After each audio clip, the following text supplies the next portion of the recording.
The air hung thick with unspoken accusations even before the first words were launched like weapons. The silence stretched, taut and vibrating as he stared at me, a cruel glint in his eyes that I hadn't seen in years. Then he said it, the words that would shatter everything. I left a better woman for you. Maybe that was my mistake.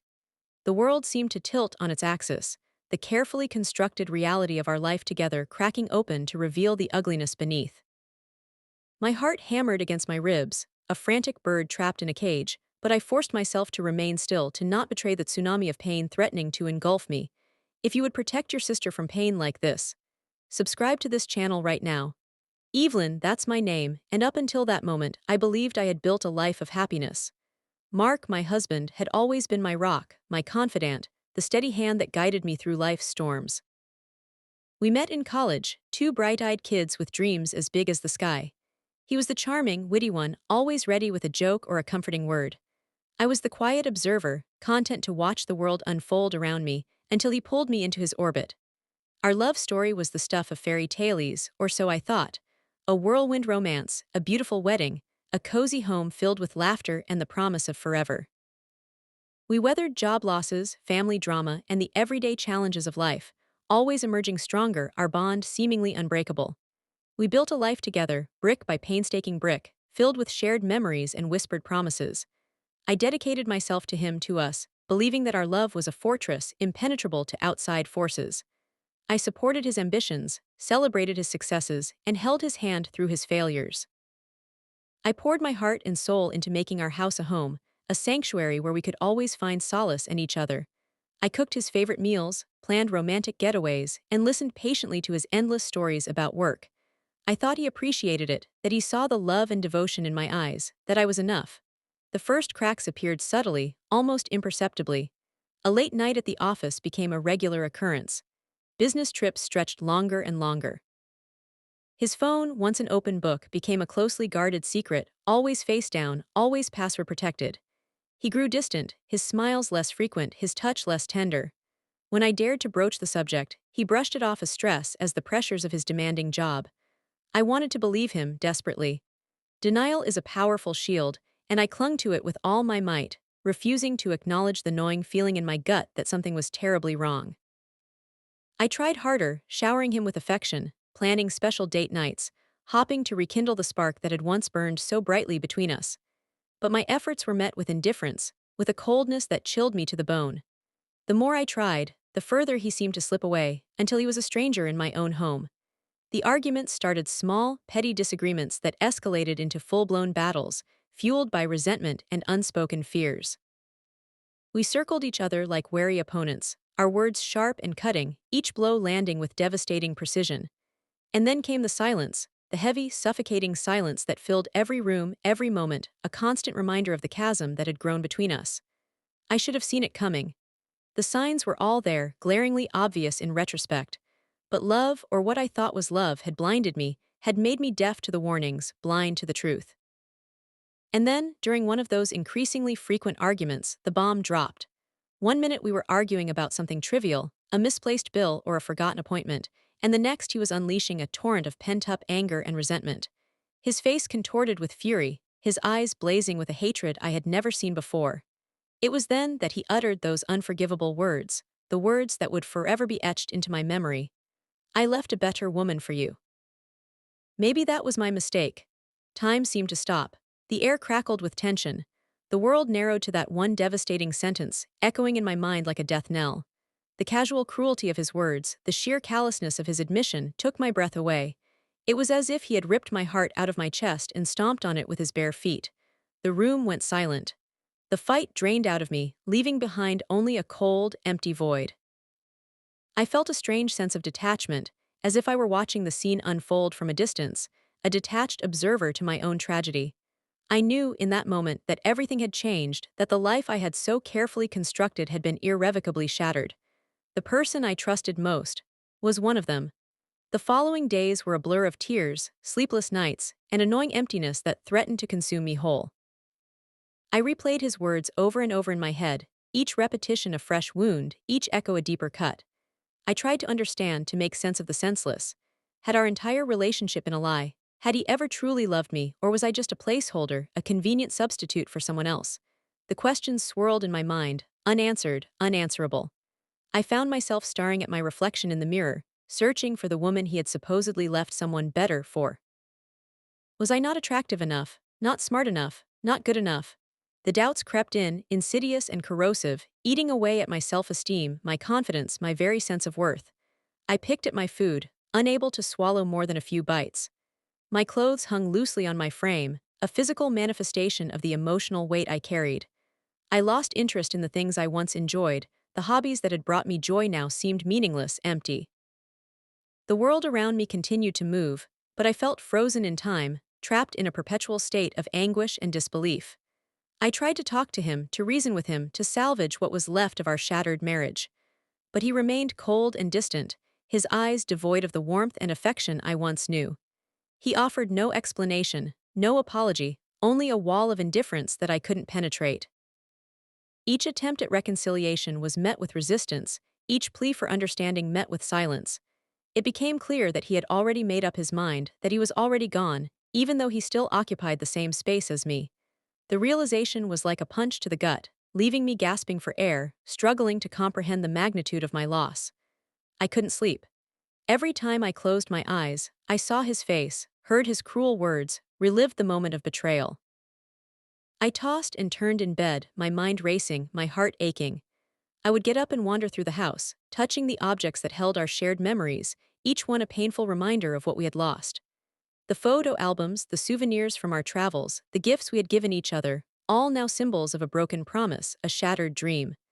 I considered leaving, packing my bags and disappearing, starting a new life somewhere far away.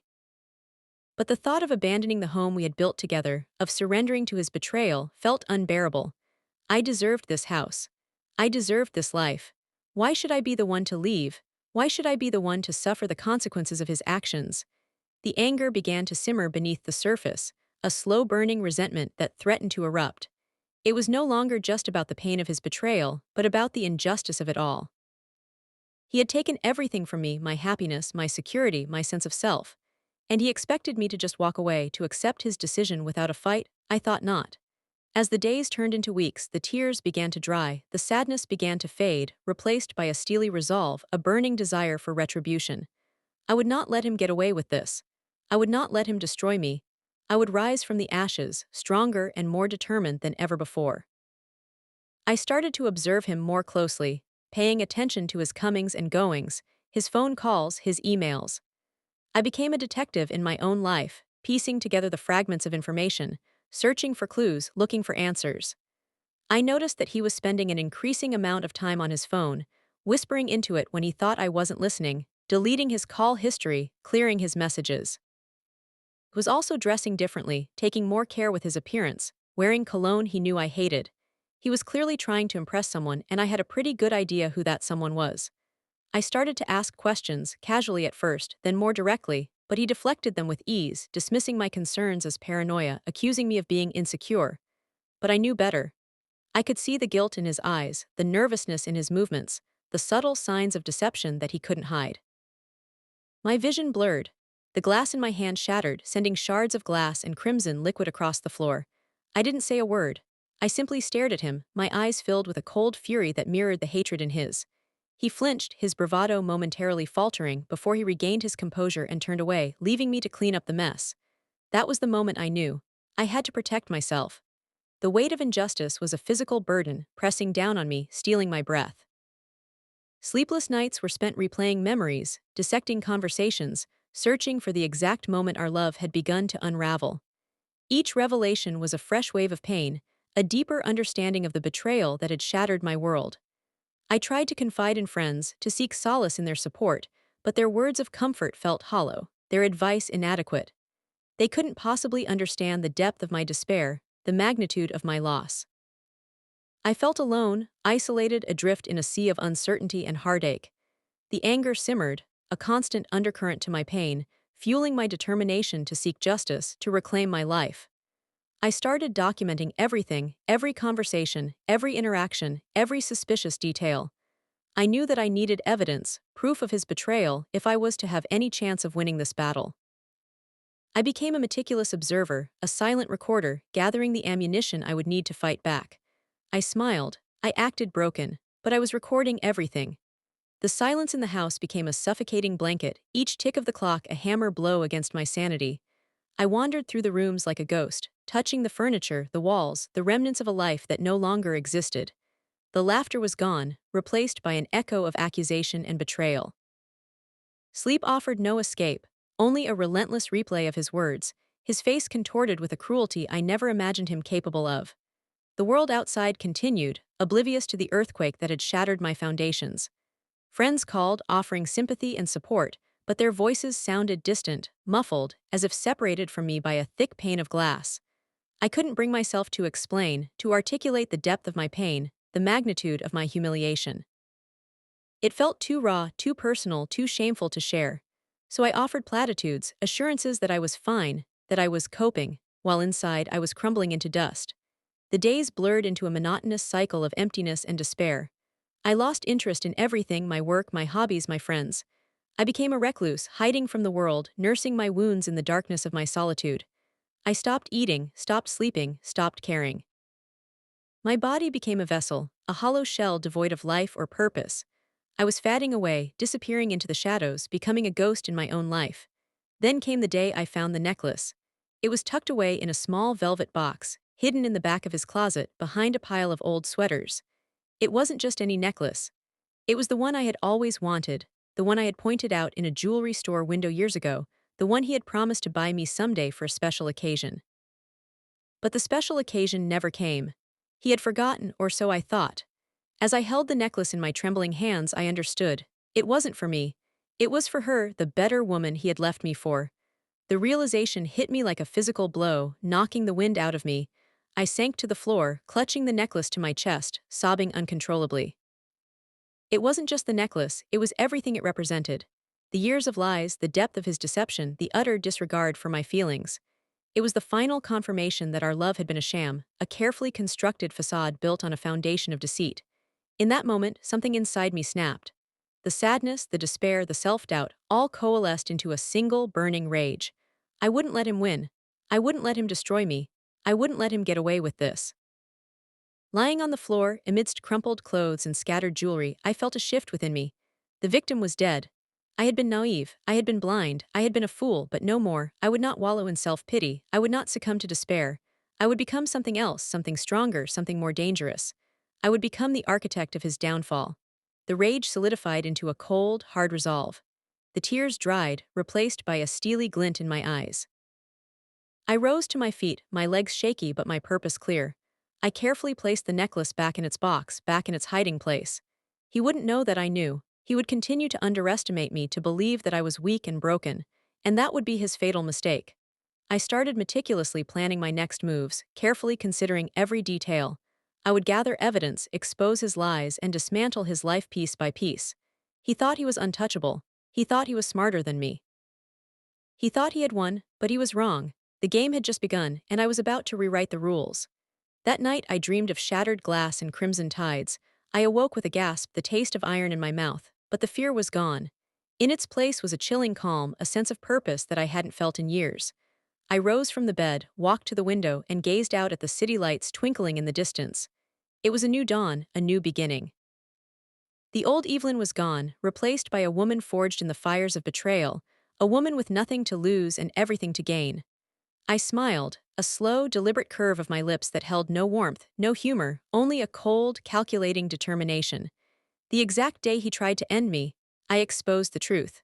The house became my hunting ground. I smiled, I played their game, but I was recording. Every whispered phone call, every furtive glance, every late-night business meeting, all meticulously documented. I invested in a high-quality voice recorder, small enough to conceal in plain sight, and strategically placed it in areas where I knew he would incriminate himself. The living room, the kitchen, even the bedroom, all became audio traps, silently capturing his deceit. I learned to use audio editing software, cleaning up the recordings, amplifying the crucial moments, and removing any background noise that could obscure his words. It was tedious work, painstaking and time-consuming, but I found a strange sense of satisfaction in it, a feeling of control in a situation where I had felt so powerless. I also started backing up everything to multiple secure locations, both physical and digital, ensuring that my evidence would be safe, no matter what he tried to do. I knew that if he discovered what I was up to, he would stop at nothing to silence me to destroy the evidence. So I had to be careful, meticulous, and always one step ahead. It was exhausting, living a double life, pretending to be the broken, defeated woman he thought I was, while secretly plotting his downfall. But the thought of justice, the vision of him finally facing the consequences of his actions, kept me going. One evening he came home later than usual, his tie loosened, his hair slightly disheveled. He reeked of cheap perfume and cheap lies. I greeted him with a smile, a sweet, innocent smile that concealed the fury boiling beneath the surface. "Long day at the office, darling?" I asked, my voice dripping with sarcasm. He hesitated for a moment, his eyes darting around the room as if searching for a hidden camera. "Yeah, you know how it is," he mumbled, avoiding my gaze. "The Johnson account is a nightmare." I knew he was lying. The Johnson account had been finalized weeks ago, but I didn't call him out on it. I simply nodded, pretending to believe his pathetic excuse. "Well, I made your favorite dinner," I said, leading him into the dining room. "I thought we could have a nice, quiet evening together." He seemed relieved, his shoulders visibly relaxing. He had no idea what was coming. As we ate, I steered the conversation towards his work, casually asking about his colleagues, his clients, his upcoming projects. He answered my questions readily, oblivious to the trap I was setting. And then I dropped the bomb. "So, how's Sarah?" I asked, my voice nonchalant.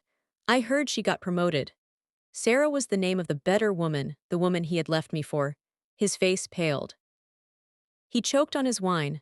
What are you talking about?" he stammered, his eyes wide with panic. "Sarah," I repeated, feigning innocence. "You know, the one you've been spending so much time with lately." He tried to deny it, to lie his way out of it, but I could see the truth in his eyes. He was caught. The anticipation was a constant hum beneath my skin. I knew the day was coming, the day I would finally unleash the truth and watch his world crumble. I had gathered enough evidence to not only expose his affair, but also to reveal a pattern of financial impropriety within his company. He had been skimming money, falsifying documents, and engaging in other illicit activities that could land him in serious trouble. I had copies of everything: bank statements, emails, contracts, even video footage of him meeting with shady characters in dimly lit parking garages. I had consulted with a lawyer, a sharp, no-nonsense woman who specialized in high-stakes divorces and corporate fraud. She had reviewed my evidence and assured me that I had a case that could not only win me a substantial settlement but also potentially lead to his prosecution. She advised me to remain patient, to continue gathering evidence, and to wait for the opportune moment to strike. "Timing is everything," she said. "You want to make sure you have all your ducks in a row before you make your move." I followed her advice, meticulously planning every detail of my strategy, anticipating his every move, and preparing for any contingency. I knew that he would fight back, that he would try to discredit me, to silence me, to destroy me. But I was ready for him. I had spent months preparing for this moment, fortifying myself both emotionally and legally. I was no longer the naive, vulnerable woman he had betrayed. I was a warrior, armed with the truth and determined to win. The technical aspects of my plan were crucial. I needed to ensure that the evidence I had gathered was admissible in court, that it was properly authenticated and legally obtained. I consulted with a forensic expert who specialized in digital forensics. He helped me to analyze the data on his computer and phone, recovering deleted files, tracing IP addresses, and identifying any signs of tampering. He also advised me on how to preserve the integrity of the evidence, ensuring that it would stand up to scrutiny in court. I learned about chain of custody, metadata, and other technical details that were essential to building a strong case. I also researched the relevant laws and regulations, familiarizing myself with the legal framework that would govern my actions. I wanted to make sure that I was operating within the bounds of the law, that I was not exposing myself to any legal risks. It was a complex and challenging process, but I was determined to do everything right, to leave no stone unturned. I even hired a private investigator to follow him, to document his movements, and to gather any additional evidence that could be helpful.